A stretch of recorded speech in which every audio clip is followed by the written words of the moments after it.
Hey guys, good morning and welcome to my channel.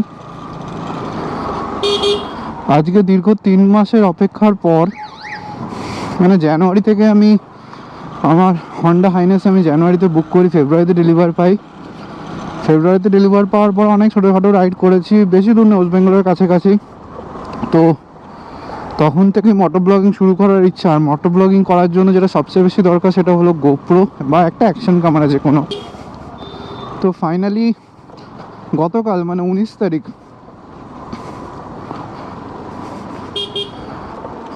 আমি Kolkata মেট্রোপলির professional photography থেকে ক্যামেরাটা কিনি, গোপ্রো হিরো 11 ব্র্যান্ড নিউ। কেনার পর আজকে টেস্টিং করার জন্য ক্যামেরাটা ঠিকঠাক সেট আপটা আছে কিনা, ভিউটা অ্যাঙ্গেলটা ঠিক আছে কিনা, মাইকটা ঠিক কাজ করছে কিনা, ভয়েসটা কত ক্লিয়ার আসছে, এগুলো দেখার জন্য একটা জাস্ট টেস্টিং ব্লগ বলতে পারো, টেস্টিং ব্লগ করছি। কারণ পরশু আমাদের যাওয়ার আছে ঝাড়খণ্ড, ওই ট্রিপটা থেকেই আমার মোটো ব্লগিংয়ে হাতে খড়ি হবে। তাই জন্যই আজকে একটা টেস্টিং ব্লগ করে নিচ্ছি। কেন আগে একবার ফোন থেকে করার চেষ্টা করেছিলাম, এত নয়েস আসছিল তো কিছুই শোনা যাচ্ছিল না। আমার হন্ডা হাইনেসকে বার করে নিয়েছি গ্যারেজ থেকে, এ হচ্ছে আমার ট্যুরিং বাহন। তো আমি দূরে ট্যুরে গেলে এটাকেই নিয়ে যাই আপাতত। একদমই এক্সপিরিয়েন্স নেই, প্রথমবার ব্লগ করছি, তো তোমাদের সাপোর্টটা খুবই দরকার। তোমরা প্লিজ কমেন্ট করে জানিও যে ব্লগিংয়ের সেট আপটা ঠিক আছে কিনা, ক্যামেরার সেট আপটা, ক্যামেরার অ্যাঙ্গেলটা ঠিক আছে কিনা, ভয়েস কোয়ালিটি তোমরা ঠিকঠাক শুনতে পাচ্ছ কিনা। যদি কিছু আরও ইমপ্রুভমেন্ট করার হয় আমাকে প্লিজ জানিও, যারা তোমরা অলরেডি ব্লগ করো বা জানো এইসব বিষয়। তো এখনই মাইকের আসল পরীক্ষা। কেন এতক্ষণ আমি চালাচ্ছিলাম পালসার NS60 নিয়ে আমার গলিগালার ভেতরে লোকালিটিতে। এবার আমি ফ্লাইওভারে উঠে গেছি এবং এখানে প্রচুর হাওয়া। তো কতটা ভয়েস ক্লিয়ার হচ্ছে জানি না, সেটা আমি অফিসে গিয়েই চেক করতে পারবো। এখন আর দাঁড়াবো না, কেন লেট হয়ে যাবে।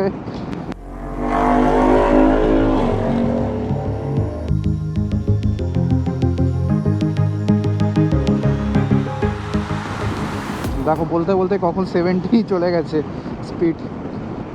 এত স্মুথ চাই বাইকটা কিনে, আমি এত স্যাটিসফাইড না, মানে বাইকে বসে আছি বোঝাই যাবে না। দিক দিয়ে চলে এসে হুগলি নদী, আর আমরা চলেছি সেকেন্ড হুগলি ব্রিজ দিয়ে।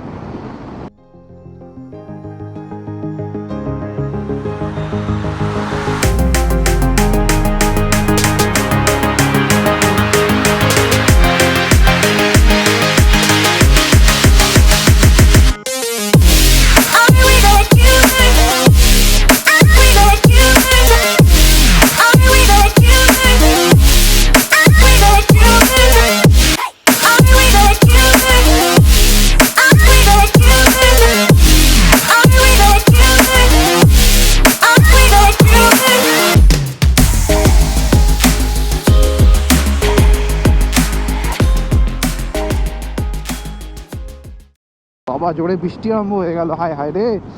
আজকেই টেস্টিং করবো ভাবলাম, আজকেই দেখো বৃষ্টি চলে এলো। দেখি কিছুক্ষণ যাই, এরকম ঝিরঝির করে পড়ছে। যদি বেশি জোরে আসে তাহলে আমাকে গোপ্রো খুলে ব্যাগে ঢোকাতে হবে এবং আমাকে ওয়াটারপ্রুফ করতে হবে।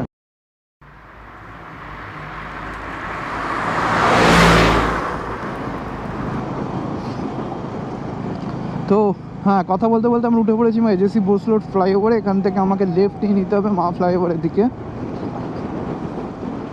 গোপ্রোটা কালকে আমি 100% চার্জ দিয়ে রেখেছিলাম, কিন্তু একটা সমস্যা হচ্ছে, আমার 100% চার্জ হয়ে যাওয়ার পরে যে ইন্ডিকেটারটা থাকে চার্জারের ইন্ডিকেটারটা, সেটা গ্রিন হওয়ার কথা, সেটা কিন্তু রেডি ছিল। তো আমাকে দোকানে বলেছিল 2 ঘন্টা মতো চার্জ দেবেন। যা বাবা, এরকম স্লো হয়ে গেল কেন হঠাৎ হঠাৎ।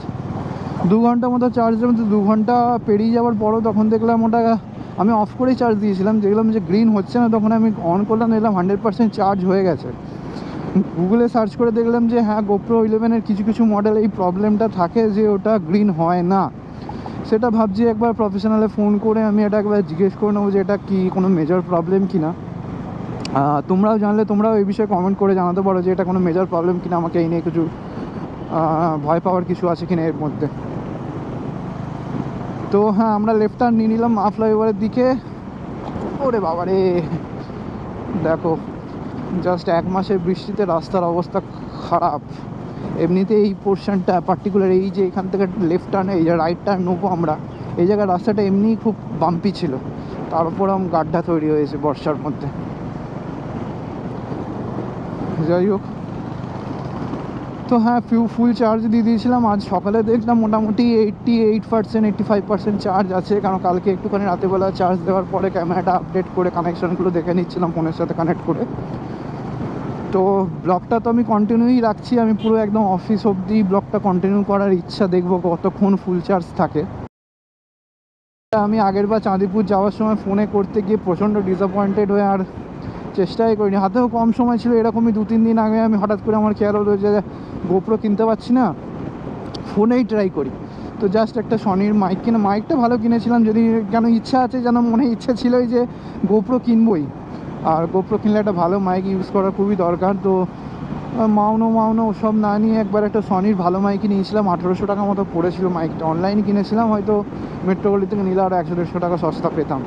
তো এই শিক্ষাটা আমার হয়ে গেছে, যে কোনো ইলেকট্রনিক ডিভাইস অনলাইনের চেয়ে তোমরা যদি ক্যামেরা মানে কোনো ক্যামেরা পার্টস বা মাইক এরকম হেডফোন রিলেটেড জিনিস তোমরা যদি ক্যামেরা গলি থেকে গিয়ে কেনো, মেট্রোগলি থেকে নিয়ে গিয়ে কেনো, তাহলে অবভিয়াসলি সস্তা পড়বে। অ্যাটলিস্ট তো তোমার 100-200-300 টাকা তো সস্তা পড়বেই।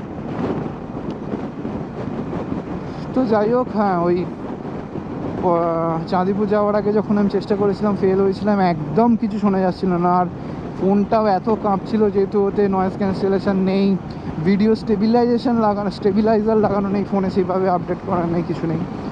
তো যেটা গোপ্রোতে হয় না, গোপ্রোতে ভিডিও স্টেবিলাইজেশন অসামান্য ভালো।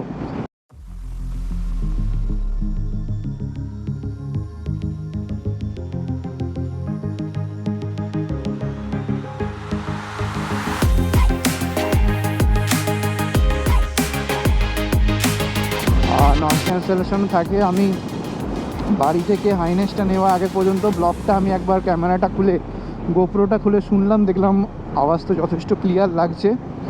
তাও একবার অফিসে গিয়ে পুরো চারদিকে অনেক আওয়াজ টাওয়াজ হচ্ছিলো, তাও লাগলো ক্লিয়ার লাগছে। অফিসে গিয়ে একবার নিস্তব্ধ এরিয়া একবার দেখবো কতটা কি পরিষ্কার। আর ক্যামেরার সেট আপটাও মোটামুটি ঠিকই লাগলো, মনে হচ্ছিল যেন একটুখানি ওপর দিকে তুললে ভালো হয়, কেন বাইকের অলমোস্ট এই ফুয়েল ট্যাঙ্কের পেছন পর্যন্ত দেখা যাচ্ছিল। তো মনে হচ্ছিল যেন একটুখানি অ্যাটলিস্ট 2-3 mm যদি একটু আপ করা যায় ক্যামেরাটাকে, তাহলে ভালো, কিন্তু করা যাচ্ছে না। আমি চেষ্টা করলাম। তো তোমরা জানিও এই ব্লগিংয়ের এই সেট আপটা মোটামুটি এই অ্যাঙ্গেলটা ঠিক আছে কিনা।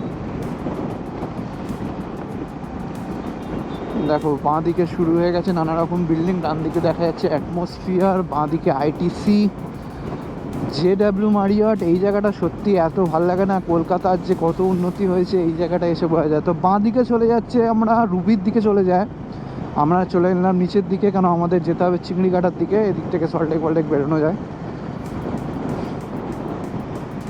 এই জায়গাটা দিয়ে বাইক চালাতে সত্যিই ভালো লাগে, এত সুন্দর সুন্দর বিল্ডিং। দেখো এখানে আমার বাঁ দিকে, দেখো এখানে তোমার ওই পৌষ মেলার নাকি একটা ট্রেড ফেয়ার হয়, তার জন্য এই জায়গাটাকে পুরো ডেভেলপ করা হয়েছিল।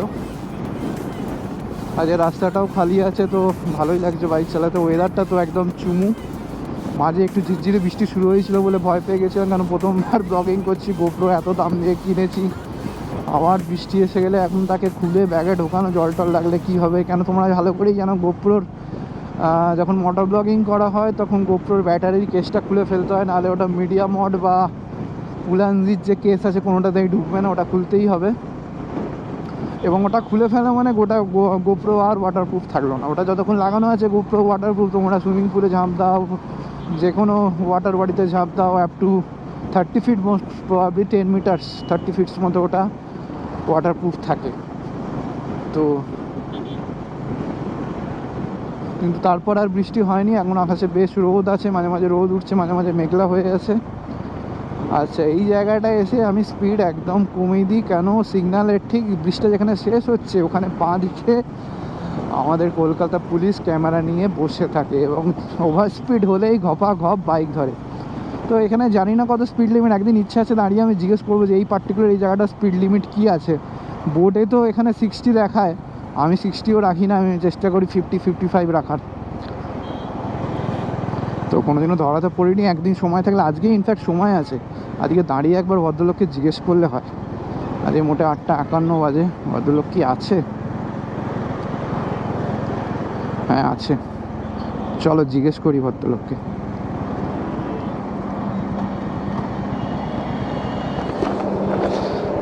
দাদা স্পিড লিমিট কত থাকে এখানে? স্পিড লিমিট কত থাকে? বাইকের 50 আর 4 চাকার? 4 চাকার 60।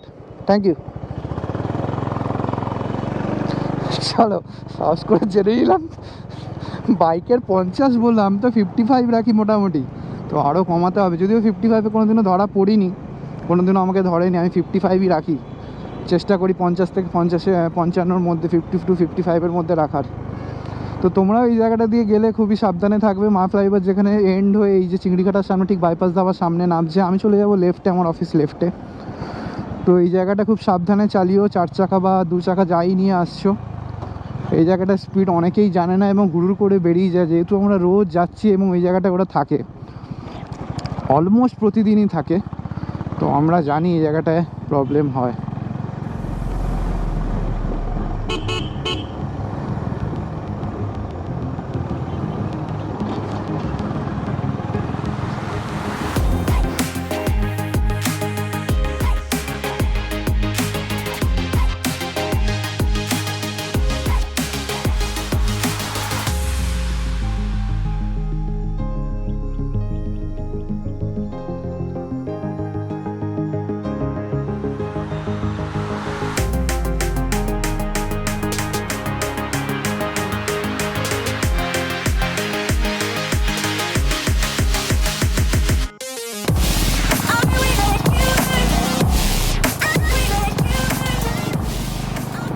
আমি একদম ব্লগটা একদম অফিসের গেট পর্যন্ত কমপ্লিট করবো না, তার আগে কিছুটা আগে দাঁড়িয়ে ক্যামেরাটা খুলে নেবো বা অফ করে নেবো।